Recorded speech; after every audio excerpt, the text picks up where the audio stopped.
So what if we thought of entrepreneurship as a career? And stop seeing it as a thing that somebody can do when she or he doesn't have anything else to do. What does this mean for joblessness in Africa? So I think the scenario in which they are not just job takers, but job makers is one that we have no option but to pursue. Hi, welcome to the very first episode of the Anzisha Effect podcast.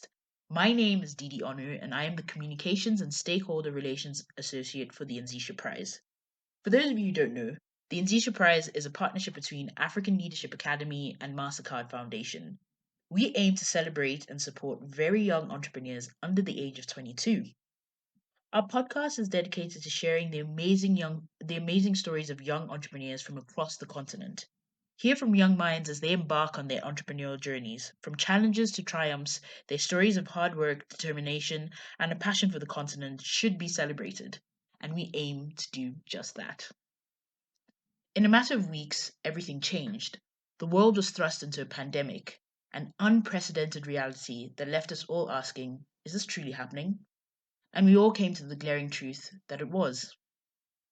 So we've all had to adjust, come to grips with a new normal. Crises isn't something new, especially for entrepreneurs. They are constantly navigating the unstableness and sometimes volatile experience of the hustle. For younger entrepreneurs, it's even worse. Or is it?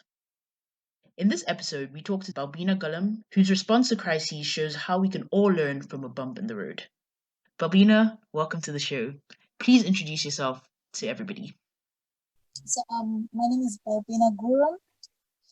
I'm the CEO and founder of Smart, which is a company that empowers domestic workers, give them training before giving them jobs via our online platform, where like if a client wants a domestic worker, she just goes into the platform and then send us a request where we match the specifications and the qualifications that she has sent with the profiles of the domestic workers that we have already trained.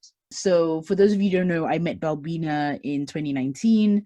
She was one of our top 20 Anzisha finalists, and she's part of our fellowship, and it's been a great couple of months getting to know her and her business, and she seems to be thriving. So Balbina, I guess what I want to know is how, as the world has been experiencing a pandemic, how has this COVID-19 affected your business? Well, so COVID-19 came when we had already arranged for a Dada Smart bootcamp. The Dada Smart means a smart domestic worker, a housemaid who is smart, well-trained. But then when the Corona thing started, we had to postpone the boot camp because we were not allowed to have any congregations. In terms of clients, we were used to getting so many clients, and there were a time when the demand was so high than the supply that we could fulfill. Okay, so with the pandemic, right? So you've had so the boot camp that you were preparing for has been put on hold. You've lost some clients because of restrictions during the pandemic. So while you were going through the reality that things were changing, what was sort of what were the first things that you did in order for you to keep the business running? And also, how did you start figuring out a way to respond to the crises? So what we did was approach the clients if they could pay them on leave. And actually it went successful because we at first thought it would be difficult, but then the clients were they were agreeing to what we were telling them. Yeah. So that's what the first approach that we used. And then we tried to convince some of the housemates who were leave out to become live-in, and even to convince their clients to accept them as live-in so that they can continue having their jobs and that they can continue earning. In terms of the revenue, the revenue was going down. So what we did was to accept to do some few contracts even though they were on discounts, but we thought we'd rather have less than nothing. So we we normally take 20% of the earning that a maid makes. So we decided to cut the part of our commission, like to reduce it from 20% to 10%, so that clients can be able to afford our services. Because our clients, most of the people were stopped from going to work, and they were complaining that they're not getting money. The flow of cash is very bad. So we did accepted to go through with contracts, fewer contracts, even though they were on discounts. And we also come up with a new product so as to raise the revenue. Yeah, so we come up with this soap, which is a liquid soap that can be used multi-purposely. And during this time, during this pandemic time, the soaps are very important and they're very demanded. So we decided to come up with a liquid soap that is going to be used for different purposes. Right. So that's a lot of things that you've come up with to sort of respond to your business going through this change. So I guess if I'm thinking about other young entrepreneurs, so what type of advice and what strategies did you rely on in order for you to come up with these different things that you've created for your business to continue? So what advice can you give other young entrepreneurs when they're facing something like this? So first, I would say that there are times when we young entrepreneurs meet these challenges and we feel so down. We feel like we've used a lot of our energies and the output is very small. So the first thing that I would advise the young entrepreneurs like me to do when they encounter such situations is first to calm down and try to redirect their thoughts from the negative effects to the positivity of the situation. As in for us, we knew that we had invested a lot of energy and a lot of money for the boot camp and for the so many activities that we wanted to do. But then after the pandemic came, it was shocking for us, but we decided to calm down, and that is when you get to relax and you get to brainstorm on how to come up with new ways or new strategies and better ones to thrive through the hard situation. So the first thing to do is to not panic, and then to settle down, try to brainstorm and focus more on the positivity of the situation. As in for us now, we are having a lot of we are getting a good income from the new products that we came up with. And if it weren't for the pandemic, I don't think if we would have been producing liquid soap now. So the good thing about this kind of situation is they come with the challenges, but then they make you grow, they make you think outside the box. So as long as you focus on the positivity of the situation, that's when you can survive and continue on growing. That's great, Balbina. That's really interesting. And the fact that you mentioned young entrepreneurs tend to panic, as would any other entrepreneur, but I think it's felt more for young entrepreneurs because of their age.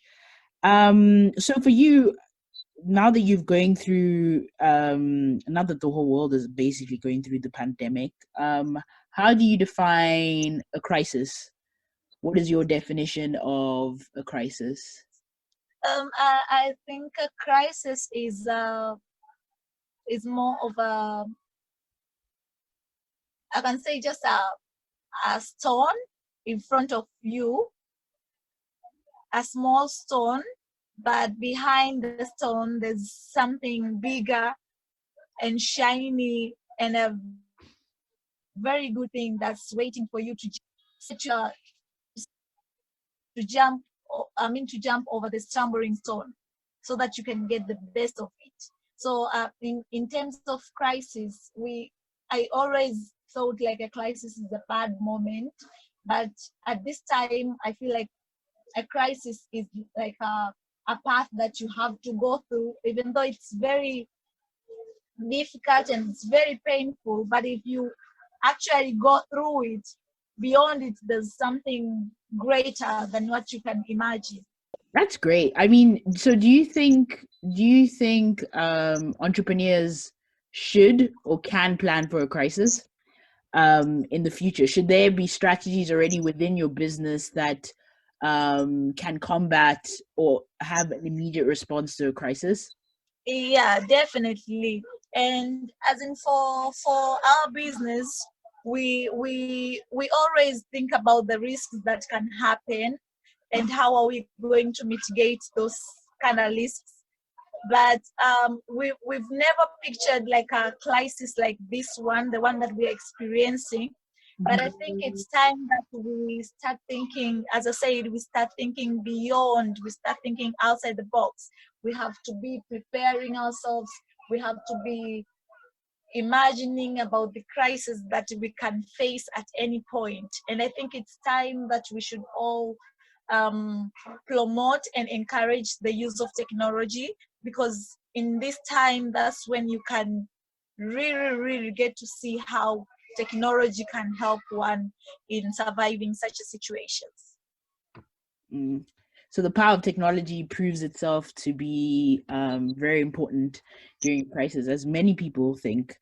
So during this time, right, while your business is changing or you're diversifying and all of that, what sort of support structures have you relied on?